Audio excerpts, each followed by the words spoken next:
Hey guys, and welcome back to the Fans Perspective, and in today's video I'm going to be giving you my Matchday 3 predictions for the EFL Championship 2023-24 campaign. Now we can all be honest here, last week didn't really go to plan. I got a few narrowly right and a few completely wrong. But just like last time, like we do every week, I've used the same formula to give you my predictions. I've used a mixture of head-to-head form, recent results, and also a little bit of my own intuition to give you my predictions for the upcoming games. But if you do like this sort of content, please can you smash that like button, subscribe to the channel, and hit that notification bell so you know when the video goes live. We're trying to get to 7,000 subs before we go to uni. Can we do it?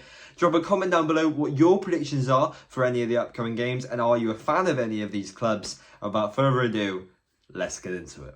Now the first game of the week kicks off at Ellen Road, Leeds versus West Brom. Now Leeds have not started the season the way they would have expected. They've lost a lot of talent and not got that much cash in return. They've got a much weaker squad going into these game weeks, especially with the likes of Willy Gnonto, who might be leaving as well, not to mention all the other countless players they've either let on frees or just loan transfers. West Brom, on the other hand, they are coming off the back of a win. I can see both sides do have goals in them, but I'm just going to say it's going to end a draw.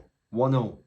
Secondly, you've got Plymouth versus Southampton, a great team defensively versus a team which is ever so dangerous in attack. Yes, I do understand the likes of James Ward-Prowse, Lavia, Livramento, so much talent has left Southampton these past few weeks, but they've accumulated around 140, maybe even more million, and I just feel like even though Plymouth, they've got talent, they wouldn't have won the league otherwise.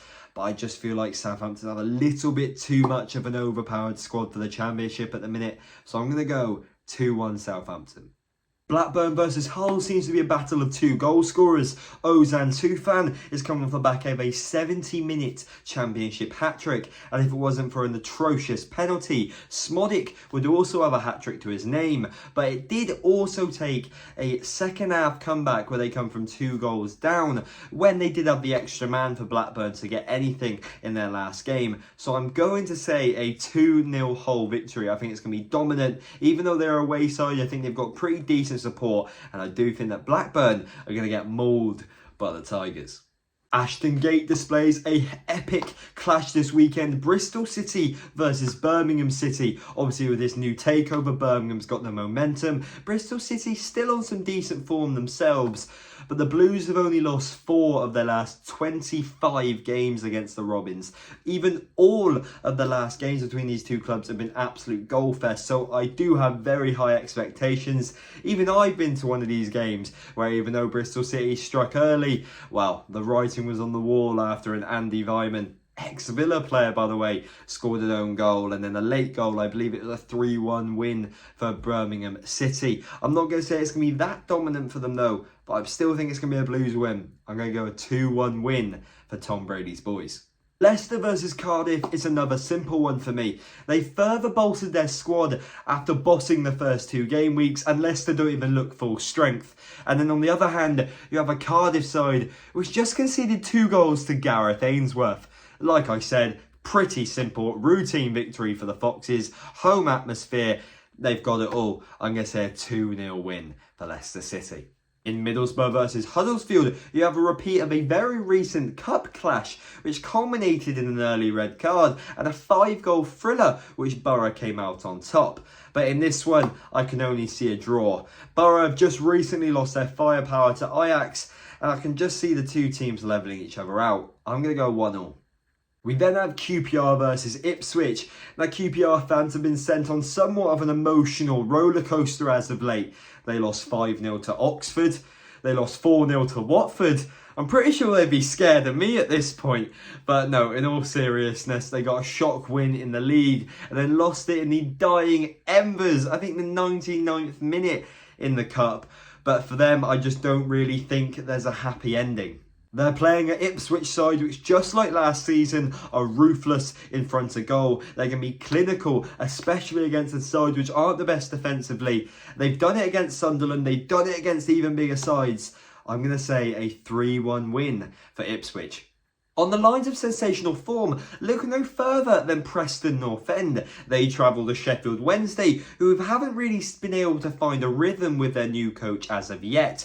I do not believe that I think it's going to be as a whitewash as it was with Southampton, because for 60 minutes, Sheffield Wednesday couldn't really touch the ball against the Saints. But I do believe that Preston will come out on top with some magical football in the second half. It will be a simple victory, a very, very tight-knit game. I'm going to go a 1-0 win for Preston. The two bipolar sides of the Championship collide in the form of Stoke and Watford. No consistency in results. Every single performance seems to be a completely different level of quality.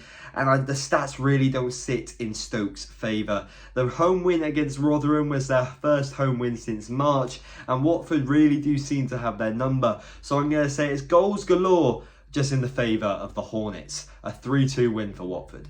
Next up, we have 20th versus 21st in the form of Sunderland and Rotherham. Sunderland starting the season in the worst way possible, the worst way imaginable, holding nothing but L's. And interestingly, they have a very poor form against Rotherham as well, which isn't exactly what they want to be hearing. That being said, it's not like Rotherham are a world-class side at the minute. They are in 20th and 21st for a reason, and I feel like the Stadium of Light will be behind them, and the Black Cats will do a similar result to what they did last season. Not 3-0, but I think they're going to win 2-0. I'm going to go 1-0. Swansea face Coventry at home, a stadium which seems to be a fortress against the Sky Blues, as they are unbeaten in their last 11 home meetings against Coventry. If Swansea were to pick up the victory this weekend, it would be their 7th game undefeated at home, which is their longest undefeated run since 2021. I do have a little place in my heart for both sides. Coventry because of the stadium, the atmosphere, the fan base. Swansea, just because of the coach alone. But I'm going to have to say a 3-1 win for Swansea. I think it's going to be similar to the Northampton game where Pirot steals the show. The final game of the weekend, we have Norwich facing up against Millwall. Millwall can't seem to catch a break. Norwich can't seem to catch a stray. Two completely contrasting runs of form. The Canaries coming off the back of 2 victories, which were won with practically the last kicks of the ball, sandwiching a game of the season contender already, a 4-4 draw at Southampton. Millwall, on the other hand, at least on paper, seem to be going on a downward spiral. This, combined with the fact that Norwich seem to have their number in head-to-head records, I'm going to say complete dominance at Carrow Road, a 3-0 victory for the Canaries. And that is it, guys. I really hope you guys did enjoy the video. This video should be coming out on Friday morning, meaning just tomorrow. We have the highly anticipated clash between Liverpool and Bournemouth. I'm going to be in the Bournemouth away end at Anfield, their first home game of the season with a new stand. Just make sure you vote in the poll, make your voice heard so you can be part of the video, and stay tuned for that vlog as well, because it should be a special one. We have that as well as a wide range of other games coming to you, and when I go back to uni, I'll obviously be in Wembley, so I'll have many more opportunities as well. If you did like this sort of content, please can you smash that like button, subscribe to the channel and join the family. We are growing like crazy, over 2 million views this month. I love every single one of you. Drop a comment what you thought about all my predictions. Was I crazy, or did you actually think I did pretty decent this week? Because I think game week 1 I did okay. We just don't talk about game week 2. But yeah, I'll see you guys in the next one. See ya.